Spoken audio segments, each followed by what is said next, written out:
Okay, you got it. Okay, you guys, I'm sorry to interrupt your break, your chatting time. Everyone, can you guys come grab your seats because we're already starting late, and I would like to be mindful of people's time, especially those that are on the online. You can tell we haven't had this meeting in a few years because we're so excited to see each other and talk. Usually this is actually part of the problem with RMP. We never can get enough chat time. So let's figure this out next time. More chat time for folks. Okay, so thank you guys all that stuck around because this is the best and most exciting session. I'm totally biased. So I'm Karin North. I work for the city of Palo Alto. I've been part of the RMP family for a couple decades now. Eric and I have grown up in our careers with RMP, but he works for the city of San Jose and I'm for the city of Palo Alto. And the reason why we joined early on is because San Jose and Palo Alto down in the lower South Bay, we always had the big bullseye down there because that's where all the contaminants like to concentrate. Just to give you a little bit of fun facts.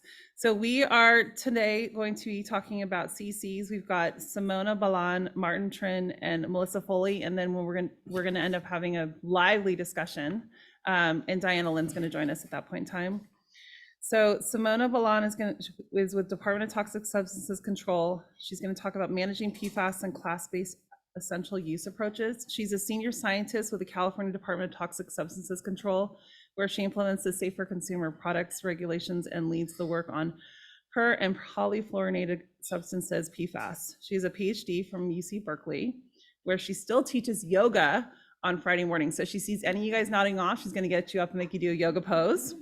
Her environmental work and teaching are inspired by her study of internal martial arts and by her belief that inner and outer environments mirror one another and equally deserve treasuring and protecting. So let's welcome Simona.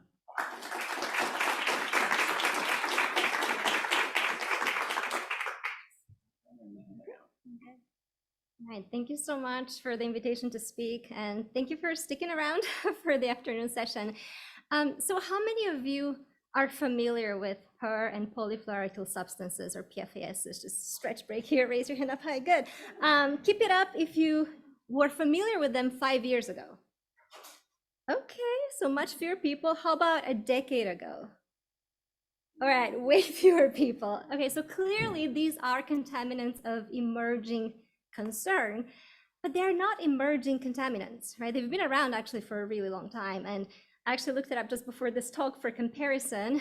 PCBs, the first one was developed in 1936, and the first PFAS was developed in 1938. So really not that far from it. And it was actually developed, the first PFAS was PTFE, polytetrafluoroethylene, and it was developed in the search for safer refrigerants. And during the Manhattan Project, it was also used in the enrichment of uranium. But after the World War, they were trying to figure out what to do with these chemicals. They didn't seem that useful right away. It actually took a few years to figure out what else can be done with them. And it was another accidental discovery where a 3M chemist happened to spill some on her assistant's shoes and discovered that she couldn't wash it off. And that's how Scotchgard was born in the 1950s. And since then, PFASs have made it in a lot of different products. So now they're pretty much everywhere. You're probably sitting on them, you're probably wearing them. They're in a lot of different products. This is just a slide from the Green Science Policy Institute that shows just some of the few areas in which these chemicals are now being used. And why did that happen? Okay, that was my punchline. So that's how you feel, right? When you hear about these chemicals, right? When you hear how widespread they are, how persistent they are, right? That carbon-fluorine bond is so persistent. So yeah, it kind of feels like that, right? It does. And you know, they've become widespread in the environment. They really are highly widespread contaminants in polar bears, in our food, in drinking water. There's, again, hardly a place or a person where, you know, you try to see if PFASs are there. It's rare not to find them. And the exposures are really complex. So this is, believe it or not, a simplified exposure model to PFASs. But the point is that we can be exposed to them from consumer products, from industrial uses, as well as from other environmental pathways, such as from sewage, from landfills, from even from recycled products, and probably even more concerning, they are transferred from the mother to the fetus via the placenta, and they're also present in breast milk. So babies are born with these chemicals in their bodies, and they can get an additional dose either from breast milk or even from formula if the water is contaminated. So what are they, though? You think about PFASs as this complex class of chemicals, and depending on your definition, there's thousands of them, right? Some people say there's over 4,000, some say there's over 12,000. It really depends how you define them, but there's plenty of them, and they're all different. There's different subclasses, and I think that's what makes them difficult to understand, to detect, and to regulate and mitigate.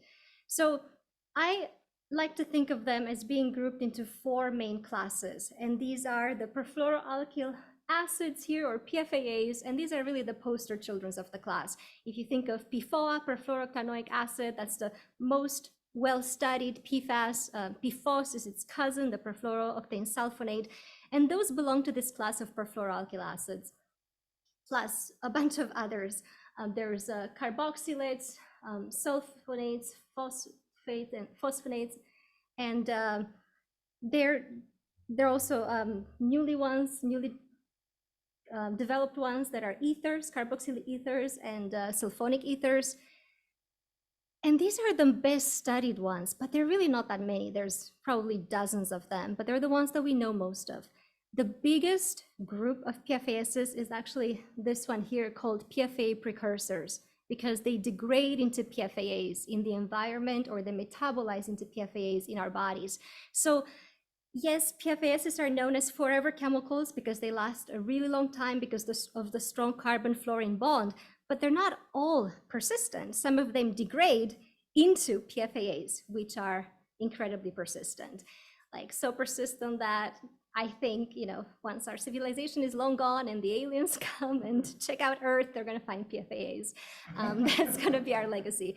So they're going to be around for a while, but most chemicals, including the ones that are used in consumer products, belong to the category of PFA precursors. Now, there's two other categories, fluoropolymers and perfluoropolyethers.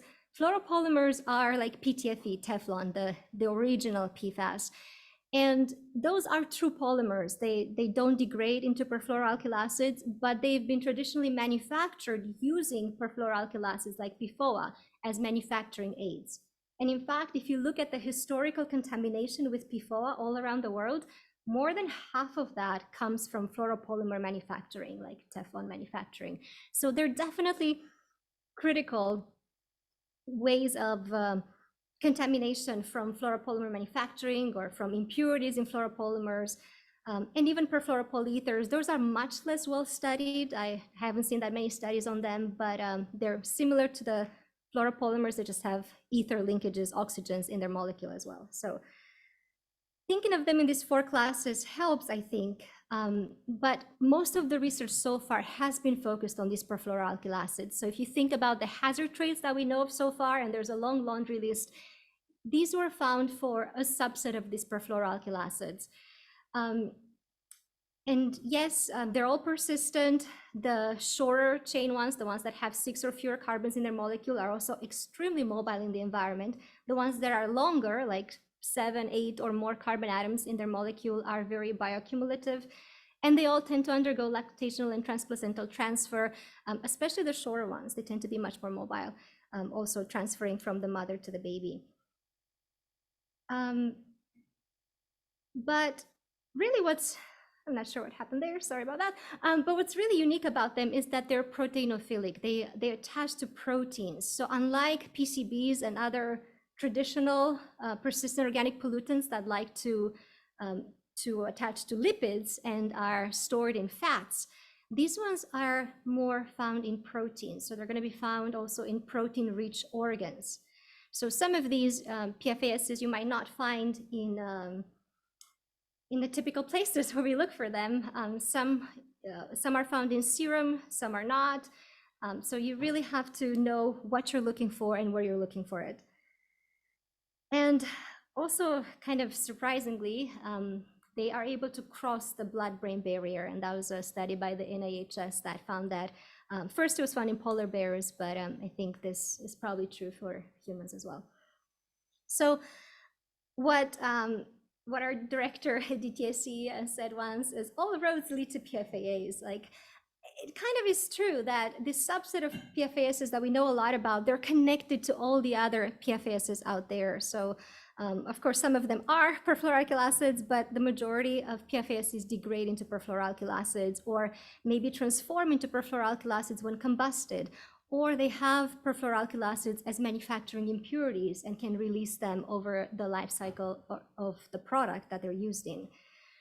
So actually, the Organization for Economic Cooperation and Development recently put together a list of PFASs, and they identified about 4,700 chemical abstract service numbers associated with PFASs.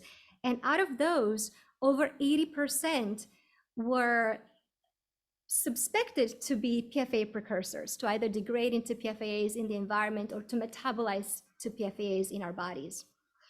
This is from a recent paper by McDonough et al. From 2020, and I think it really shows the complexity of what we're dealing with.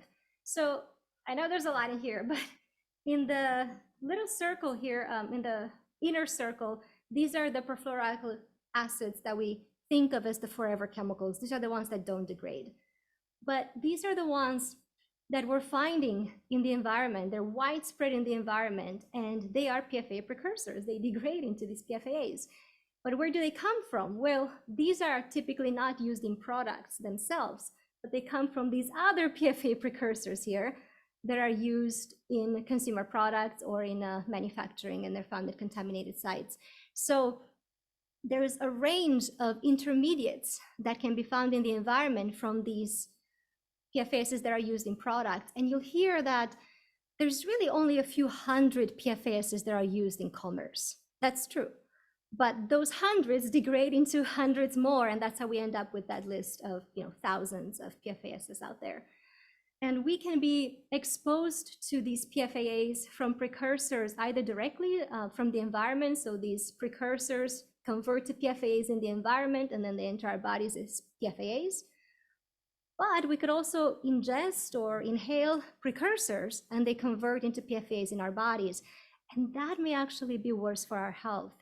There was a recent study by FDA scientists that found that some of the intermediate metabolites of PFA precursor 6,2-FTOH, one of the intermediate degradation products was more persistent in our bodies and more toxic than the final PFAA, the C6 carboxylate. So I think this is probably a scenario of more concern and something important to think of in terms of treating contaminated water, that we are not safe enough necessarily if we only remove the PFAS as long as the precursors are in there, and we could be ingesting those from water and convert them in our bodies. So I think something important to keep in mind. So how do we regulate them? Well, because they're such a unique class of compounds, our regulatory capabilities oftentimes cannot keep up with the reality of PFASs. And so the standard approach is to go chemical by chemical, right? That's the single chemical class approach. So this will take, I don't know, millennia to regulate the class if you went chemical by chemical. So some authorities have used a mixture approach like PFOA and several other PFASs because of mixture issues. Some have used an arrowhead approach. So you regulate the terminal PFAA and all its precursors because of the impact of that one PFAA. But I would say an even more comprehensive approach is to regulate them as a class. So whatever, for us in consumer products, I'm thinking of whatever PFASs are used in a product, regulate them together. And so that's the approach that we've been able to take in the Safer Consumer Products program that I work for at the California Department of Toxic Substances Control. And I won't get into the details now, but if you're interested, we do have a publication on that and on our approach.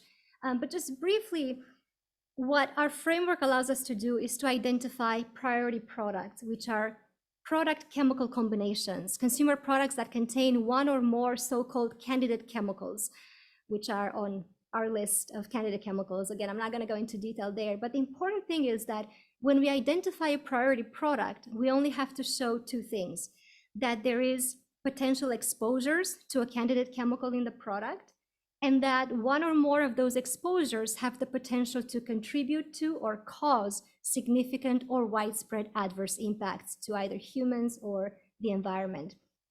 And so we have the entire class of PFASs on our candidate chemicals list because it was added by Biomonitoring California as a priority chemical or class, priority chemical class to Biomonitor 4 here in California. And once we list a priority product, our regulations put the burden on the manufacturer of that product to analyze if there's a safer alternative, to determine if the chemical is necessary in the product and if there is a safer way to make that product and what the trade-offs of that switch to an alternative might be. And so depending on that, we take a regulatory response. So we could require labeling, or we could restrict sales, or we could require investment in safer alternatives if there aren't any. So there's a wide range of actions that we can take as a result. Now, with PFASs, they're so diverse that when we looked at it, there really was no hazard trait that the entire class shared except for persistence. And some might argue that persistence on its own is not sufficient to regulate something. Like usually you think of PBT or VPVB, right? Like bioaccumulation and toxicity. But we argue, and several others have argued, that persistence alone should be sufficient for regulatory action. And this is from a paper from Ian Cousin's group. The group said, if a chemical is highly persistent, its continuous release will lead to continuously increasing contamination and result in increasing probabilities of the occurrence of known and unknown effects. So as you were talking earlier about those 10,000 kilograms of PCBs in buildings, I couldn't help but wonder, how many kilograms of PFASs do we have in buildings? And are we going to have this talk in a few decades about what we do with those buildings when they're being torn down and what happens with the PFASs in them? That's the issue with persistent chemicals. And so the Office of Environmental Health Hazard Assessment similarly said that persistence is important to include in our regulations because, again, it results in increased exposure to the chemical and consequently increased potential for health risks. So far, we've listed two priority products with PFASs. One is carpets and rugs, and that was especially because of potential for widespread exposures, including at the end of life. So not just during use, but also once the carpets are landfilled, they can make it from there to wastewater treatment plants or out into the environment when it rains if the landfills are not covered. And the other one is aftermarket treatments with PFAS. So these are the treatments that anybody could then apply at home on those carpets or furniture and so on. So that those were the two that we've identified so far. But we were also interested in food packaging, and we wrote a report on that. We didn't end up moving that through our process because the legislature banned food packaging with PFAS in AB 1200, and the legislature since then has also taken a few other bans or has adopted a few other bans on PFAS, including Class B firefighting foam. So those were banned as of January 1st of this year, with a few exemptions. Juvenile products, those will be banned as of July 1st of next year if they contain any PFAS. Textiles, all textile articles, they were just banned. The bill was just signed by the governor. The ban will go into effect January 1st of 2025. And similarly, cosmetics, that bill is also just signed right now. But there's a lot of other uses out there. And so there's a paper found over 200 uses of PFAS in consumer products. And so the question is, are all of these essential? And a related approach is to look at the uses of PFAS and try to ask the question, are they essential? This essential use approach was first developed for the Montreal Protocol, thinking through chlorofluorocarbons, but it was recently applied to PFAS as well. And so you can look at the various uses of PFAS and ask if they are essential or if there is a safer alternative. And if there is no safer alternative, then the use may be essential, but there should be work to find a safer alternative. And the key point here is that a chemical is not essential. The chemical's function may be essential, and there may be safer alternatives either today or in the future that can be used to fulfill that function. So while we try to go through the whole menu of products containing PFAS out there, it is slow work. It will take a while, like we see with PCBs. The work has been going on for a while, and there's still a lot to do. So I'm sure PFAS are not going away anytime soon. But it's important in the meantime to keep testing, to keep monitoring, to see where we're at, to create a baseline. These are the product categories that my department is looking at right now, and we plan later this year in the winter to have a workshop on artificial turf with PFAS and other additives, because that could be a source to stormwater and potential of interest to this group as well. So stay tuned for that. And here's my contact info. So thank you for your attention.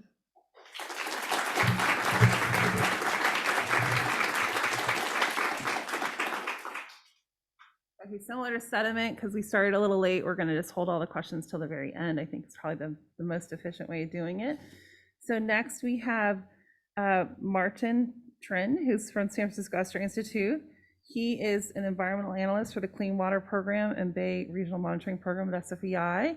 He focuses on stormwater monitoring, contaminants of emerging concern, and you will typically find him behind his computer or playing volleyball on Ocean Beach and attending concerts. So welcome, Martin.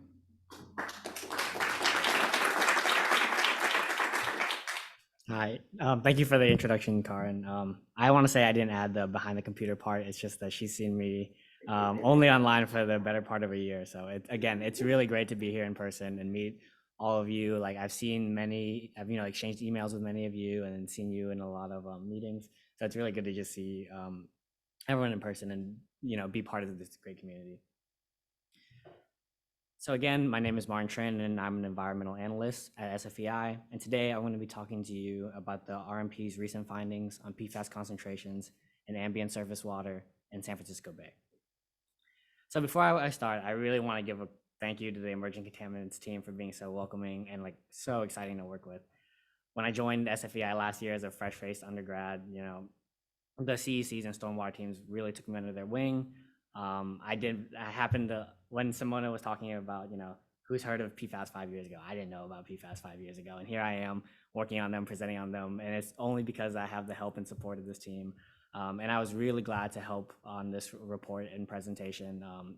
supporting Miguel as he wrote it, and then also with, Rebecca, Diana, and Ezra in this process. So now Simona did such a great job giving a background on PFAS that I'll go ahead and, give a tiny bit of clarification, not clarification, but additional background, but also provide some context on how they've been historically used within industries. So the difference between, these are known as per and polyfluoroalkyl substances. And the key differences between these per fluoroalkyl substances and polyfluoroalkyl substances is, how many fluorine bonds they have. So per fluoroalkyl substances are filled with these carbon fluorine bonds, which, as Simona said, are the strongest bond, most electronegative bond. Because they don't have any carbon hydrogen bonds, they are not susceptible to biological breakdown. And we've been using this group of chemicals for a longer period of time, so we do have more data on them, which has led to restricted production and use of perfluoroalkyl substances. Now, contrast these to the polyfluoroalkyl substances. These, do contain some carbon hydrogen bonds, so they are able to move in the environment and transform in the environment. This class of chemicals has, we don't have as much data on them. And because of that, as perfluoroalkyl substances were phased out due to the research we had on them and their toxicity and their bioaccumulative effects, we've, began this trend of regrettable substitution is what we like to call it. So instead of using perfluoroalkyl substances, we've shifted to these polyfluoroalkyl substances, despite relatively fewer data about them. And so because of that, as Simona said, we don't know some of the byproducts, the effects of some of the byproducts. And this is also a trend that's mirrored in the shift from longer chain PFAS to shorter chain PFAS, which is something I'll highlight as we look at PFAS findings in ambient water concentrations. So again, fortunately, increased public consciousness has led to the reduction of PFAS usage, and in some cases, elimination in specific products. As Simona said, California banned the use of PFAS in firefighting foams this year, and in paper-based food packaging and products intended for infants and children next year. But in addition to that, there is this public pressure. So in addition to the legislative effects decisions, some products such as shampoos and nonstick cookware are already advertised as PFAS free.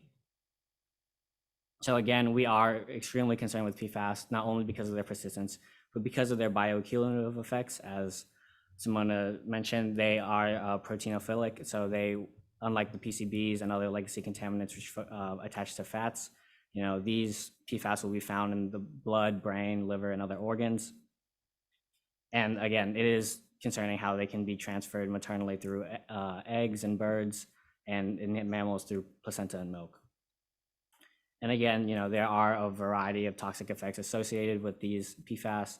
As multi-system toxicants, they have a wide range of effects, including on reproductive success, development, and immune function. And as a result of this bioaccumulative effect, this means that the most sensitive species are the ones at the top of the food web, such as marine mammals, birds, and humans, which are the people and mammals that we're concerned with at SFEI. And in humans, higher PFAS levels in bloods have been associated with a variety of effects, including increased risk of several types of cancer and decreased vaccine response, which is kind of fitting for this time and especially concerning. So with aquatic and human health in mind, the RMP has emphasized working to connect fishing communities and environmental and public health agencies. Like just this past February, we had the pleasure of working with members from local tribal, African American, and Asian fishing communities to help them share community perspectives on PFAS exposure from bay fish, alongside presentations from scientists and policymakers working on PFAS. The dialogue that began at this meeting is an important first step in working together to envision solutions to address the issue of PFAS and fish in the bay. But in addition to working with these communities, the RMP has long prioritized the monitoring of PFAS as a chemical. The San Francisco Bay is a particularly good case study for contaminants of emerging concern as the largest estuary on the West Coast. And again, it is surrounded by this dense, diverse, growing urban population of over 7 million people. So as, again, PFAS continues to be a top priority for the RMP, and we want to be holistic in our understanding of PFAS. The regional monitoring program is continually monitoring PFAS across the 3 matrices of water, sediment, and biota. And we are, seeking to incorporate studies in each matrix into our status and trends program, which Melissa Foley will speak about in her talk after this. We are currently analyzing bird eggs and sport fish for PFAS, with plans to add more charismatic megafauna, such as harbor seals. That's Louisa's favorite word. And we are also planning to monitor archived sediment samples the next year. But this effort was focused on water to help complete, this full holistic understanding of PFAS in the Bay. Research has shown that wastewater and stormwater are significant contributors of PFAS in the Bay water. And there are ongoing projects on these pathways led by the RMP for stormwater and by BACWA for wastewater. Now, our last large effort PFAS study on ambient water concentrations was conducted in 2009.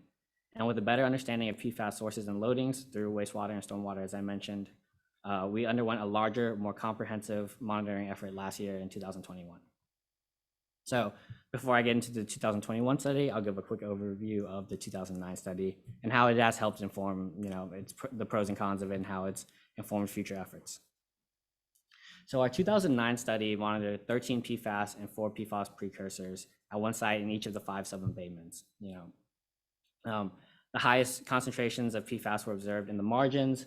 So again, we're going to be looking at this map has 10 sites on it. 5 of them are in the margins, 5 are ambient sites. The margins typically exhibited higher PFAS concentrations, but for this presentation, we're only going to be focusing on the ambient concentrations. So in ambient water, the highest PFAS concentrations observed in 2009 were PFOA and PFAS, as these were the longer chain acids that were popular at the time. They were banned in 2001, but again, given their in the early 2000s, but again, given their persistence, they managed to stick around 2000 to 2009. Now, given that this was our first foray into PFAS in Bay water, this was an extremely limited data set. As I said, we only sampled 1 site at each sub-embayment, and method detection limits were much higher than what we will be working with for this 2021 study. So PFAS, PFOA, and PFOS were the 2 analytes observed at the highest concentrations in this study, in this effort. We found PFOS at max concentrations of 8.6 nanograms per liter, PFOA at 8.6 nanograms per liter, and PFOS at around 6.2 nanograms per liter. As you can see, that is under the ecotoxicity environmental screening levels established in 2020, but those levels are, orders of magnitudes higher than the ones established for human health for seafood ingestion. So, this makes it a huge concern that these PFAS are in the water. As we were talking about buildings being surrounded in PFAS, fish are surrounded by this water all the time, and people are eating those fish for subsistence and for sport. So that's something that we are concerned about. So with a recognition of how limited this data set was in 2009, we expanded this effort to include sampling at a total of 22 stations in this last go around. So that's 3 to 4 sites in each sub-embayment compared to the 1 site previously sampled. Additionally, research into the aforementioned shorter chain PFAS allowed us to expand our analyses from the 13 PFAS analyzed to 40 total analytes. And of these 40 analytes, we detected 11 analytes of these analytes in our most recent round of sampling. And of these 11 detected analytes, 7 of them were found in over half of the sites. So in contrast to our 2009 study, in which PFOA and PFOS dominated PFAS composition in the Bay, last year's efforts found PFPEA and PFHXA, which are short-chained PFAS, at highest concentrations across the Bay. So now, this effort was actually one of the first things I got to do at SFEI. Fresh off of moving 3,000 miles across the country, Dr. Foley put me on a boat, and I was out there with Diana and Ezra, just exploring and learning all about the Bay. And unlike Andy, we weren't dangling anybody off the side of the boat. We had, much safer, I'm sure the insurance wouldn't cover me doing whatever. So much less fun. Yeah, I agree. So Exhibited here is a map of the 7 PFAS we found at over 50% of the sites. We have the carboxylic acids in blue and the sulfonates in brown. Now, tests showed a widespread statistically significant positive correlation between the analytes above, which means that PFAS concentrations demonstrated especially strong positive correlations between sulfonates. The significant positive correlation among PFAS implies similar patterns in their sources, presence in contaminant pathways, and fate in the bay. So as you can see, we have, still high levels of PFAS and PFOA, but the two highest, as I said before, are now these short-chain PFAS, such as PFPEA and PFHXA. Now, an examination of the spatial variation of PFAS across the bay found that the 7 dominant PFAS and their sums were significantly higher in the South and Lower South Bays compared to the Central and North Bays.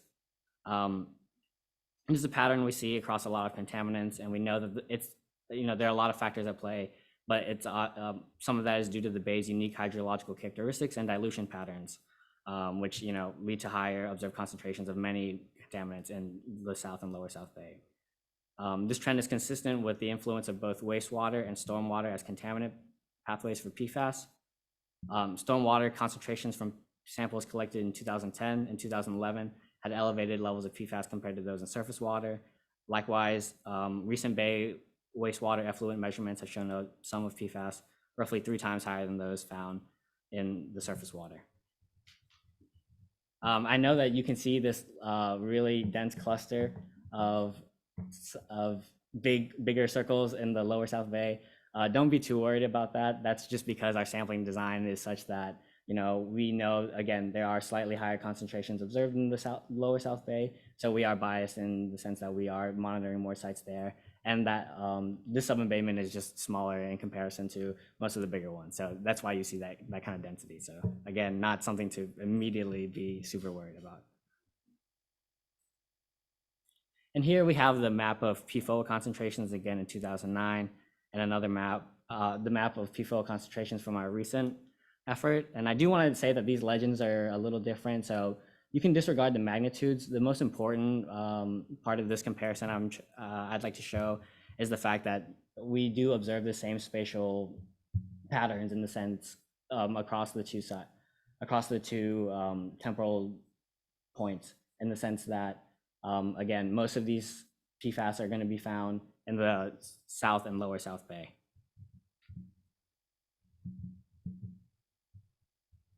Now, test comparisons indicated for all analytes, there was no statistically significant temporal differences, but while a statistically significant trend is not evident, because again, you can't make a trend with just 2 data points. If you look closely at the PFAS concentrations, there's the suggestion of the possibility that long-chain PFAS may be showing initial signs of decline in bay waters.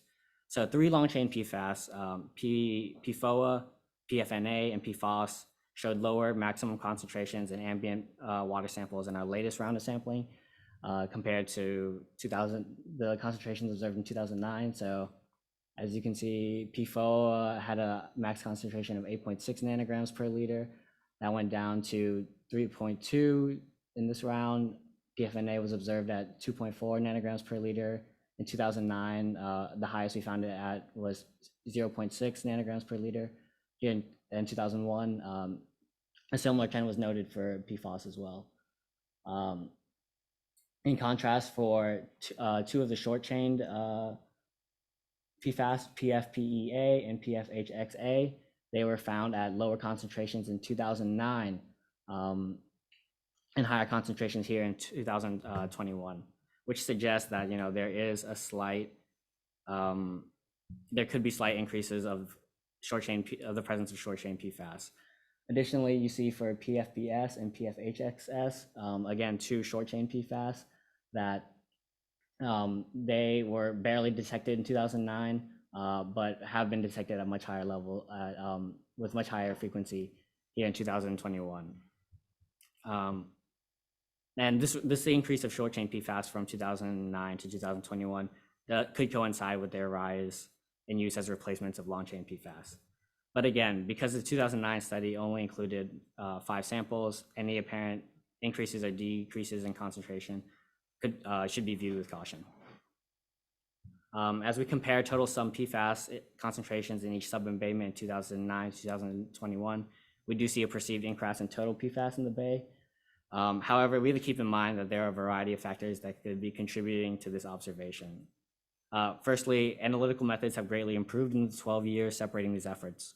So we are able to confidently report lower detection limits for all PFAS analytes now than before, which could lead to the higher total sums we see. Higher sums could also have been attributed to us adding more analytes, but we actually saw that, you know, it's the same candidates that we really saw. It's the same culprits that constituted the 2009 being the ones that were the main inputs in this recent effort. And although, you know, we are able to make this like very quick comparison, we just need more data. We are limiting our capacity to, you know, explicitly define any long-term trends as we only have these 2 data points. However, what we can conclude from this limited comparison is that results from this study support the continued classification of PFAS as a moderate concern for the Bay under the RMP's tiered risk-based framework. Concentrations of PFAS and their sums across sites in ambient surface water remain below ecotoxicity thresholds, but those ecotoxicity thresholds do not consider potential bioaccumulative effects. How the 90th percentile concentrations for PFOA and PFAS still exceed available human health thresholds for seafood ingestions by several orders of magnitude, which is consistent with recent sport fish studies indicating potential concern. And as a result, we continue to recommend monitoring of ambient water. So we do have a report coming out, and it's out. There's a draft out. We're looking for comments now, and it will be shared once those are done. And again, I was just happy to support Miguel and the rest of the CECs team in drafting this report.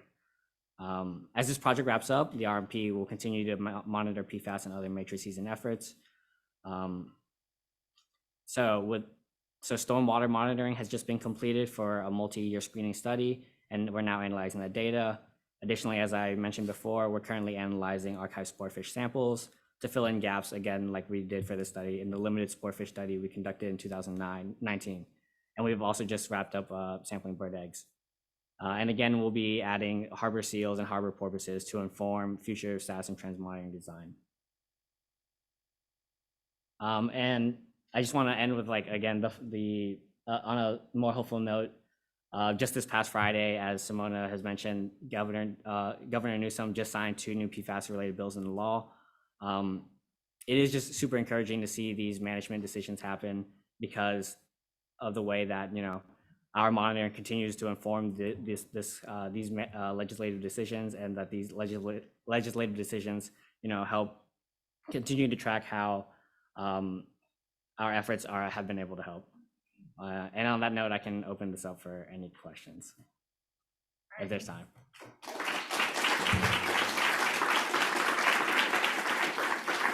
Okay, so we're going to keep on moving right along. So the next one up is our fearless leader in terms of managing the San Francisco Regional Monitoring Program, Dr. Melissa Foley. She's also the program managing director for the Clean Water Program at SFEI, and she spends most of her free time running on the trails of Santa Cruz Mountains. And I didn't know about this one, taking care of bees. So I asked them to give me something unique because it's the end of the day, right? So she's going to talk about CECs, and then we're going to bring up 4 people, and we'll bring up Diana. I'll introduce her then. So welcome.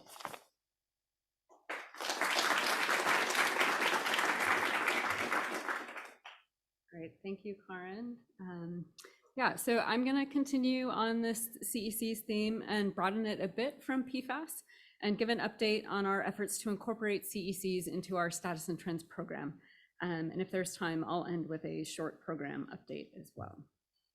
So our status and trends program is a key pillar of the monitoring program, as Andy talked about this morning. And about 30 to 40% of our budget every year goes to status and trends monitoring.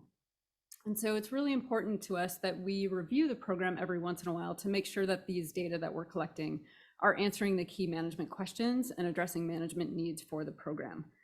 And one of the great things about the RMP, again, that was really touched on in the first session this morning, is that the status and trends program gives us data like these that allow us to look at different contaminants over time. This is just a figure showing copper in the bay from 2003 to 2017. And it's really just creating this long-term record that we can look at status and change over time.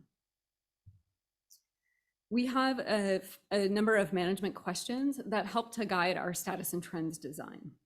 These management questions are contaminant agnostic on purpose to provide flexibility for the program. So in short, what these questions are what are the concentrations of contaminants in the bay? Are they at levels of concern for a range of aquatic wildlife? What are the sources, pathways, and loadings by which those chemicals are coming into the bay? Are concentrations, masses, or loadings, take your pick, increasing or decreasing? And then are there future changes likely in terms of loading or product use that we might anticipate and build into our sampling design? For the most part, these questions have really been answered using multiple matrices, as Martin just talked about, water, sediment, and a range of biota species, and have mostly focused on legacy contaminants. PCBs, mercury, pesticides, copper, selenium, PAHs. Recently, some CECs have been added into the program on a limited basis, such as PBDEs, which are flame retardants, as well as PFAS. But the goal here is that these CECs, the management questions and the needs around them are becoming much larger for the program. And we really have a handle on a lot of these legacy contaminants. A lot of them are not changing very much. And so what we wanted to do with this status and trends review that we've been undertaking for the last 2 years was to create a more robust process for incorporating CECs into our monitoring design. So with that in mind, we leaned heavily on the CEC tiered risk-based framework, which is the framework that we use in the RMP to assign chemicals or chemical classes to these different tiers. And the assignment initially is based on monitoring data from the bay that gives us an idea of what the concentrations are and the probability of an effect on aquatic species. There are also some secondary criteria that can be used to classify chemicals. These include trends, both in chemical use as well as in bay concentrations, the potential for cumulative effects of these different contaminant mixtures. So for example, if there are multiple ones that are endocrine disruptors, that may change where they fall in these different tiers. And then persistence as well. As Simona talked about for PFAS, highly persistent, accumulating in the environment, is that could be another criteria of where we place these in this framework. So in addition to these sort of chemical focused criteria, the tiered risk-based framework also includes management and monitoring recommendations. And you'll notice in the moderate concern tier there, one of the recommendations is to consider including these chemicals in status and trends monitoring. So this really provided the basis for our discussions around the status and trends program and incorporating CECs into that. So based on those criteria for each tier, numerous CECs have been placed into these categories. Again, for status and trends, we're really just focused on these chemicals that have been assigned to the moderate concern tier or the high tier, which currently there are none assigned within the RMP. So then the process here is that, okay, we have 8 of these different chemicals in the moderate concern. What do we know about them? So the next thing that we did was go through what we were calling this CEC information matrix to evaluate whether these chemicals should be elevated to the level of status and trends monitoring. So for example, we asked things like, what is the expected pathway of these chemicals coming into the bay? Do we have existing data or modeling in the bay that helps us to create our sampling design? Are there robust toxicity thresholds that exist? And if yes, for which matrices? And then finally, what are the properties of these different chemicals? Are they water soluble? Do they bind to sediment? And all of these features help to determine if we have enough information about these chemicals to elevate them to the status and trends design, and also to then define a sampling design if they do raise to that level. So including what matrix should we be monitoring them in what season, are the pathways important in the wet season or the dry season, for example, the location that we monitor them, are we concerned about them in the whole bay, or are there specific sub-embayments that we really want to focus on? How often do we need to measure them, and at what type of sampling site do we need to do that? In addition, for CECs, there was one additional management question that wasn't covered by the five that kind of are the overall questions for status and trends design that we needed to add into the mix. And that is, what is the effect of management actions on these CECs? So with these 6 questions and our tiered risk-based framework, we set out to incorporate CECs into our status and trends design. And for this first review, 3 of those 8 chemicals in the moderate concern category rose to the level of being incorporated into our status and trends design. These include PFAS, which you've heard a lot about, bisphenols, which are a group of synthetic compounds that are widely used as plastic additives and thermal reactants, and then organophosphate esters, which are another group of synthetic chemicals that are mainly used as flame retardants. Their popularity rose when PBDEs were being phased out, but OPEs are also used as a plasticizer. So all of these have widespread use and increasing use for the most part.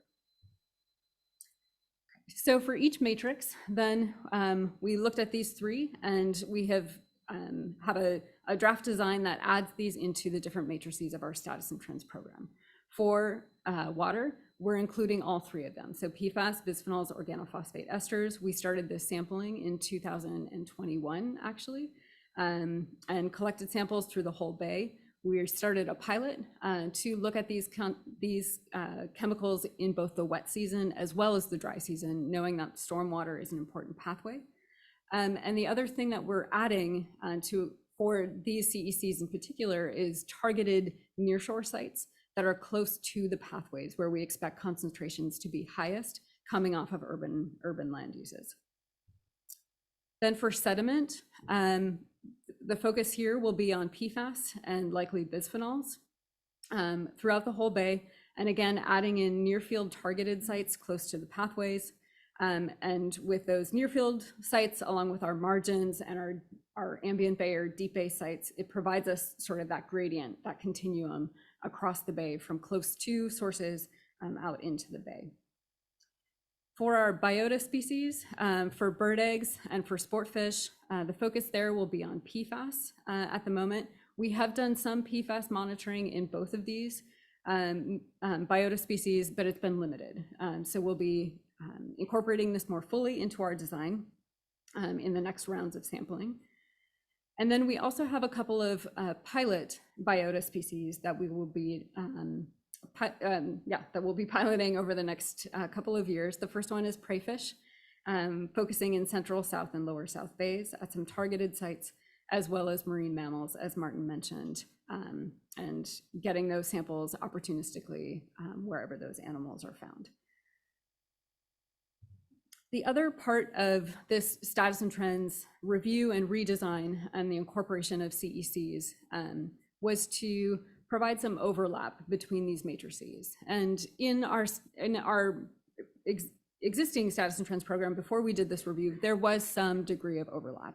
But one of the things our external science advisors really pushed us to do was to think about where are there some areas where this sampling will overlap. So you can think about what are the processes, how are things moving between matrices in the bay.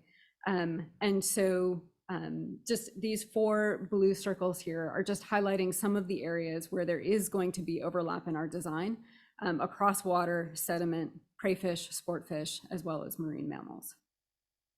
And these are intentionally focused in the more urban parts of the bay. You'll notice that there aren't any circles in the North Bay. Status and trends will still continue in the North Bay. We're not abandoning that part, but for the CECs, a lot of the interest for now is in the more urban parts of the bay. And then, so as we're adding CECs into the design, this is a little bit different than our status and trends design of the last 30 years, where things haven't changed that much. We've changed a little bit of how frequently we're sampling or which season we're sampling in, but for the most part, the analytes that we're sampling haven't really changed, and we know a lot about those analytes that we've been sampling. For CECs, that isn't really the case. We have some data for all of the ones that we're adding to the status and trends design currently, but it's really an opportunity for us to also test our conceptual models that we have for the CECs and how we think that they're going to behave in the Bay. This is a really simple example of what we expect the concentrations of CECs to look like. So the concentration represented by the size of the circles here. As in pathway stations, stormwater or wastewater, we expect the concentrations of CECx to be highest, and then to be diluted essentially as we go out into the deep Bay. And in our wet season sampling last year, we had one storm that we were able to get out and sample. And this was for, this data that are from tire contaminants. And we actually saw this pattern. So the tire contaminants are not status and trends. They were a sort of a piggyback study that while we were out there, we were collecting the samples. And we'll be analyzing the data for the OPEs and the bisphenols and PFAS. But it was encouraging to see this pattern in these tire contaminants of highest concentrations in the pathways, lowest concentrations in the middle of the Bay. Okay, so I am going to switch gears a bit and close with a few RMP updates. So I wanted to provide an update on the budget first and foremost. So when the RMP started in 1993, the budget was just over $1 million. That rose quickly to about $2.5 million in 1997. And in 2023, our budget is around $4 million. So this is an average increase of about 2% per year, which means today we're about $1 million shy of keeping pace with inflation. But fortunately, we've added additional funding sources to the RMP in the last 8 years that help to bridge that gap. So the first, in 2016, the RMP was authorized to receive funding from supplemental environmental projects. Since 2016, the program's received almost $3.5 million to fund RMP projects. We receive around $300,000 to $600,000 a year. It's pretty variable, and we don't really count on it at the beginning of the year of how much we're going to get. But we have a long list of studies that we accomplish with these funds, and it's a great boon to the project. Also, recent updates to the municipal wastewater and stormwater and PDES permits have also created the avenue for those entities to contribute additional funds to the RMP in lieu of individual monitoring for CECs. So starting in 2023, between municipal wastewater and municipal stormwater, we have the potential to receive about $430K of additional funding, and this is earmarked for CEC monitoring and modeling studies in the Bay. Our fantastic group of staff leading all of these different areas within the RMP also bring in a lot of external funding. So just over the last 2 years, nearly over $2 million of external funding that is typically projects that are sort of related to what we're doing in the RMP. And for CECs, microplastics, sediment, and stormwater, this is a big contribution to the work that we're doing. And I think really speaks volumes to the sort of the quality of the work that we're doing and the value that our crew provides in the region and to the state as well. And then finally, the last budget update I wanted to provide is that we recently submitted a proposal with a nutrient management strategy to the EPA Water Quality Improvement Fund to the tune of $2.9 million. And this funding would accelerate already planned RMP NMS work with a big focus of that on modeling contaminants, sediment, and nutrients in the Bay. And then last, I just wanted to provide some of the coming attractions from the RMP. You've heard about a lot of these today. The PFAS report, other CECs reports, including bisphenols, tire contaminants, the stormwater, a lot of work in sediment, including the conceptual model that Katie talked about, some dredging related studies, more PCB work that Jay talked about, and then some modeling work both in Bay as well as the watershed dynamic model that's TAN has been delivering, so or developing. So stay tuned, lots more coming from the RMP in the very near term. And then finally, I just wanted to say thank you to this group. This is my last meeting as the RMP manager. This has been a great community. It's awesome to see you all here. And I hope that my new role in SFEI's Resilient Landscapes program will still allow me to work with all of you, or many of you at least, going forward. So I will end there, and thank you.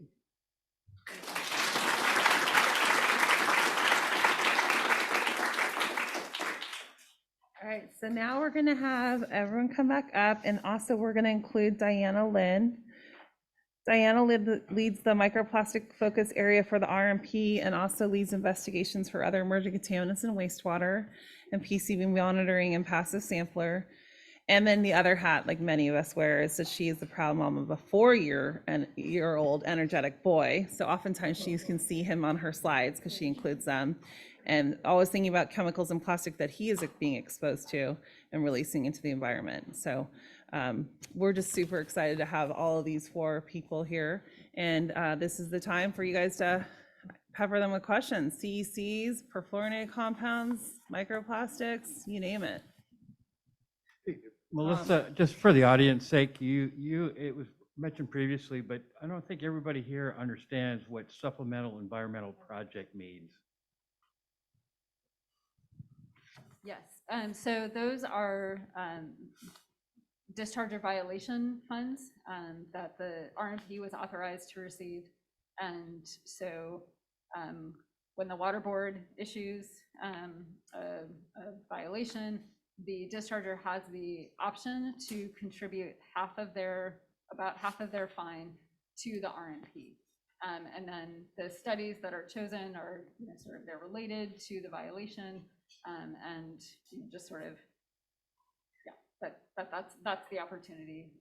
We also, I guess there's a sort of a second class of those types of funds as well, but we have a little bit more flexibility to kind of pool those funds together and then do a study based on those funds as well. So a couple of different pots, but coming from discharge violations. Any questions on CECs? Lorian. Thanks. Simona did a really great job of explaining the different classes of PFAS that are out there. And so my question is, I guess for the SFEI team, when you're doing the analysis for PFAS in the Bay, did you ever consider doing any of the aggregate analyses, like the total oxidizable precursors or the total fluorine, as a way of measuring the total PFAS that are out there?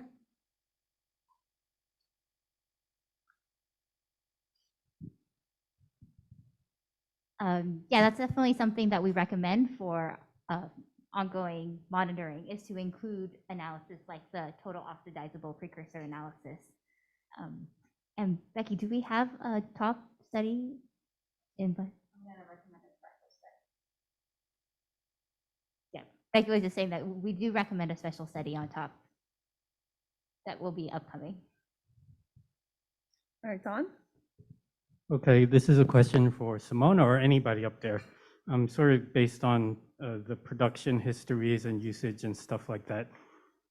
Has the boat already left the station on PFAS? I mean, is this tomorrow's legacy already unrecoverable at this point?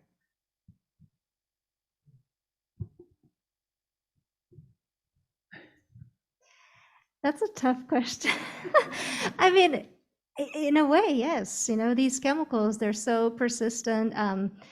There was a recent article or a recent study that led to a whole bunch of articles in the media saying that for forever no more, that basically the forever chemical problem has been solved because now we have a way to destroy this persistent carbon-fluorine bond.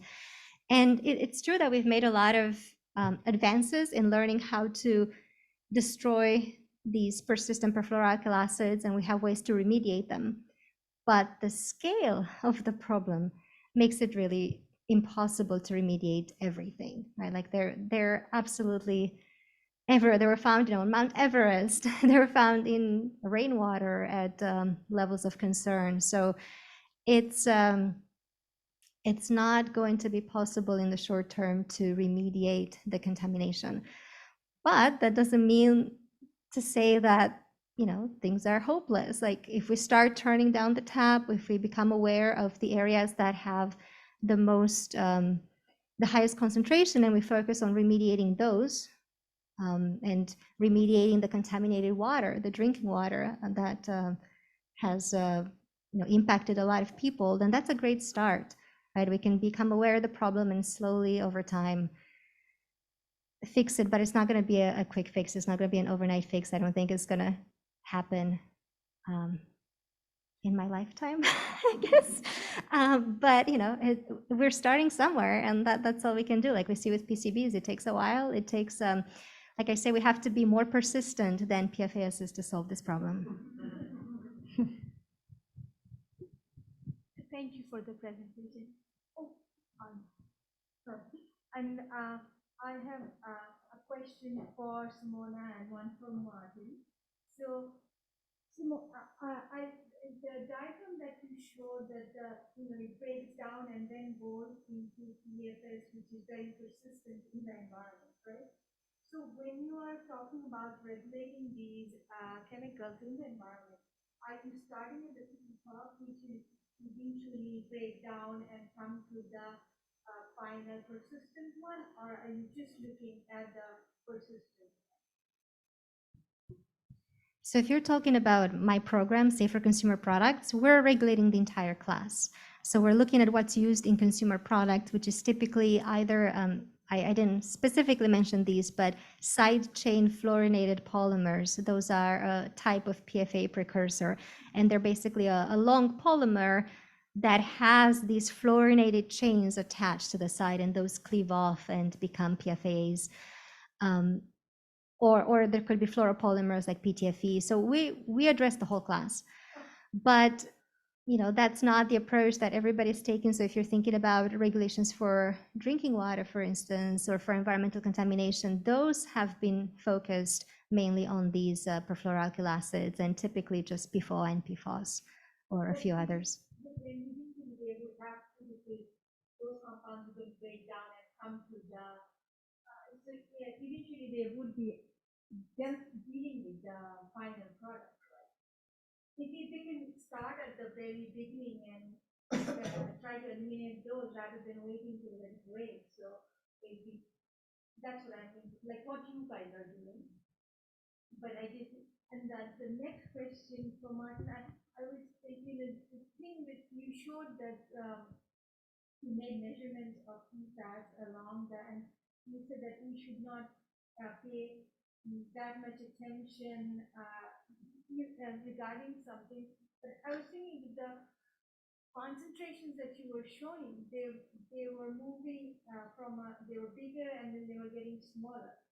So in the lower down where they were biggest, there must be a source there. So as the water moves along and goes into the bay, they're becoming diluted. Is that correct? Yes, perhaps it was a poor choice of words for me to say that it is not something to immediately freak out over. Again, this is as I said, the 2009 data set was limited, and this one is also limited in the sense that, there's always more sampling we could be doing. It is just a natural product of the way the hydrodynamics of the bay that, concentrations will concentrate in this smaller subembayment. There are going to be sources all along the bay for PFAS, whether from stormwater or wastewater. We just see it dilute here in the lower South Bay, and that could be due to more industry or closer proximity to urban areas. But again, we can't say anything with confidence at the moment, which is why we continue to recommend monitoring. Just because the way the water flows, the concentrations come. Yes. Thank you. Any other questions? I know I'm between you guys and happy hour. Okay, Louisa.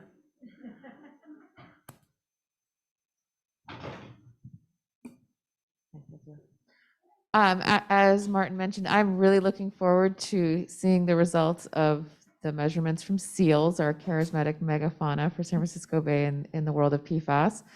But I'm wondering if you could say a little bit more about what we expect to get over the next year. What are the samples going to be like? Are they all going to be from necropsies? Or does the Marine Mammal Center, who's partnering with us to do this, are they giving us samples from live as well as dead animals? Do we know things about what to expect? I'll take it, I think. Yeah, so for harbor seals, we'll be working hopefully with live pups. Although we may get some necropsies if the pups don't make it, because harbor seals pups can be recovered and rehabilitated. So that's our hope for those samples. When it comes to harbor porpoises, those aren't animals we can safely capture.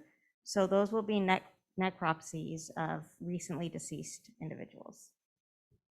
I just want to add one thing, which is the liver is where a lot of PFAS tend to concentrate, and you can't sample livers without having the animal be dead. So some of this is also scientifically, it's easiest to detect all the PFAS in the liver, so that is helpful to have dead animals for. I think we got another question from Chris. Simona, in particular, I just want to thank you, and I thank Karin as well, and other regulatory staff from our regulatory agencies that are here and participating. It's been an added addition from the state agencies, that nexus between regulatory management, science, local management of wastewater and stormwater. This is an incredible dialogue, and it's nice to have that addition to the RMP, so I'll just say that. I'm wondering if you can, kind of for the layperson, if you could maybe lay out conceptually, where are we seeing the largest mass of PFAS in consumer products, or what from a production standpoint? Do we have a good sense of that? No, unfortunately, we don't. Yeah, that I wish I knew. Definitely textiles are big, but again, it depends what particular PFAS you're talking about. We found some older data for side chain fluorinated polymers, and they said that home textiles were the biggest use. So that's definitely a significant use in terms of the mass. But yeah, we were trying to think, what's the biggest use, what's the biggest mass? But then there's also the question of what happens with the product at its end of life, and is that going to release more or less of that mass into the environment? And so, for instance, food packaging is one that a lot of people have been concerned about, not because that's the biggest use, it isn't, but it's one that ends up in compost. So it's definitely a significant of concern, a concerning exposure pathway. Cosmetics are, again, probably not a big source, but it's one that can go directly down the drain and ends up at wastewater treatment plants. There was actually a recent paper from Europe that tried to compare the amount that goes to wastewater treatment plants from cosmetics versus from textiles, from doing laundry, and the laundry was significantly higher. We're trying to do a similar calculation for California when it comes to cosmetics, like the contribution of cosmetics to wastewater treatment plants, but it's difficult to compare that to other sources. Firefighting foam is something that was, in a lot of people's minds, because it is a really big localized source. So if there's use of firefighting foam in your immediate community, then that is the biggest source, the biggest mass load for that community, for that area. But overall, on a global scale, that's not the biggest use. So there's not an easy answer, unfortunately. And there's not a lot of information out there, but this is what we were able to get so far. Tom? Yeah, I just want to give you guys a chance to just amplify a bit about our overall approach towards emerging contaminants. And actually, we are paying attention to sources which have stronger signals, as well looking at what's going on in the Bay. And we're way ahead of much of other parts of the world in terms of staying on top of things. And that's part of an outgrowth of the trust relationship we have here in the Bay Area in order to engage the regulated community into this type of monitoring without being fearful that we're going to turn around and impose strict permit requirements, because it's all about getting knowledge to inform decision making.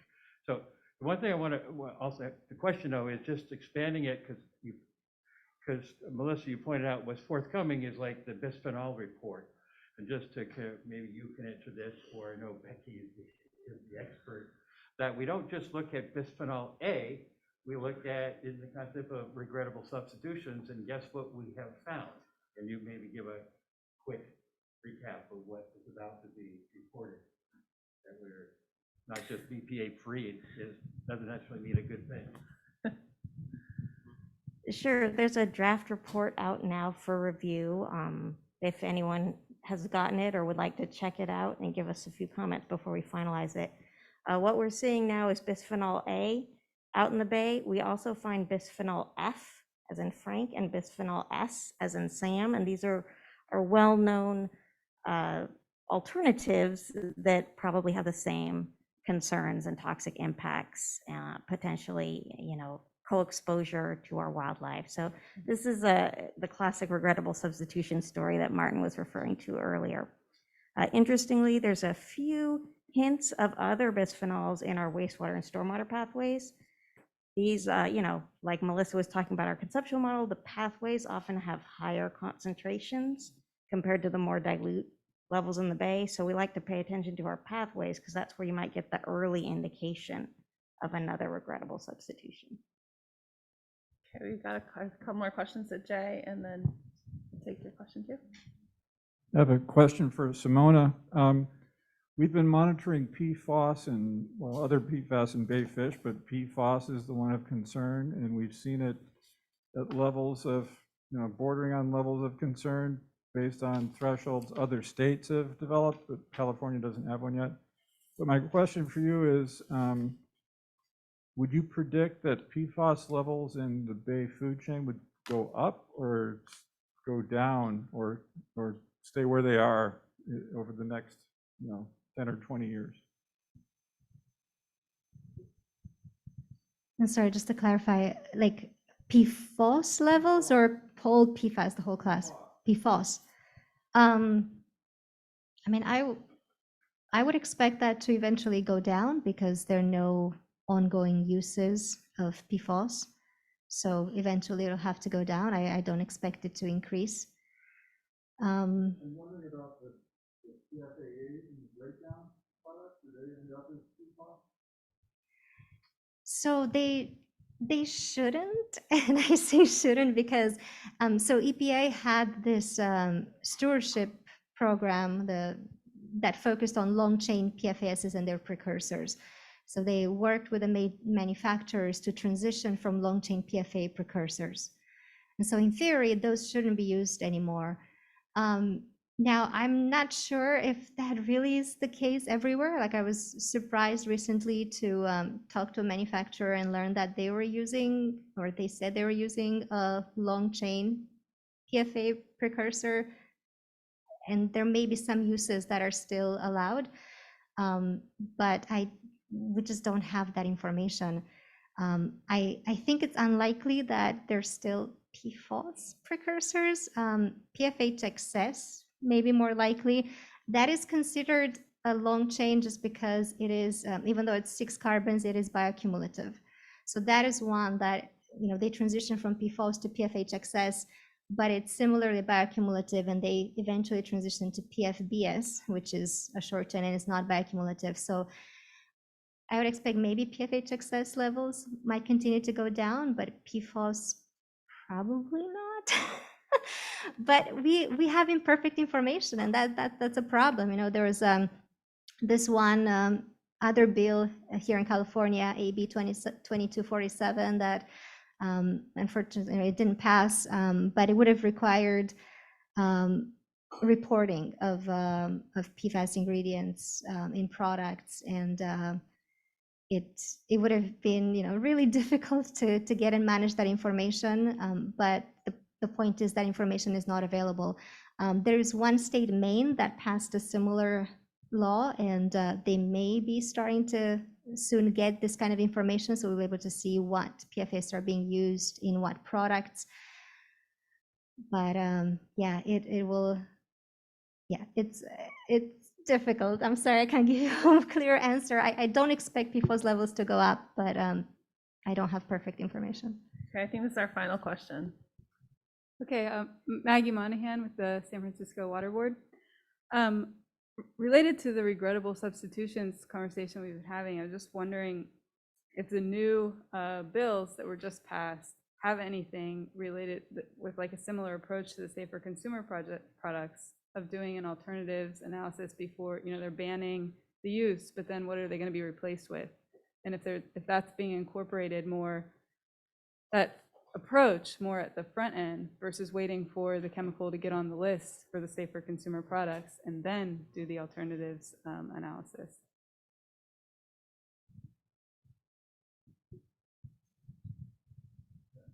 If I understood the question correctly, so you're asking if the bills that pass for PFAS have a provision for doing an alternatives analysis. To some extent, I think most of the bills that passed have a clause that the manufacturer shall replace PFAS with the safest alternative. But there's not necessarily guidance on what that means. So we still would encourage, even though it's not related to our program does have an alternatives analysis guide that we put together to guide manufacturers for how to find safer substitutes. So hopefully this can become a resource for manufacturers who are also having now to comply with these bills. But yeah, so there's this language in the bills, but not direct guidance in there, but hopefully our guidance can be helpful in that case too. All right, great. Well, I just want to give them all a round of applause. Thank you very much.